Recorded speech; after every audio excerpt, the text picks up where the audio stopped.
তো এগুলো আমার চকলেটের চারা। তো কারো যদি লাগে আমার সাথে যোগাযোগ করবেন, তো পাওয়া যাবেন। অনেক চারা আছে।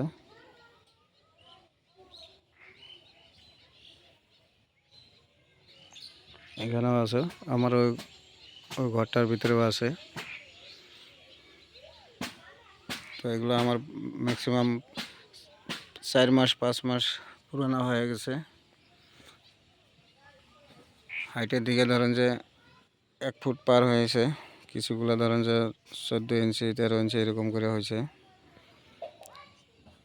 তো কারো যদি চকলেট পুলি লাগে আমার সাথে যোগাযোগ করবেন, স্ক্রিনে নাম্বার দেওয়া থাকবে। তো ওখান থেকে নাম্বার নিয়ে যোগাযোগ করতে পারেন, পাওয়া যাবেন।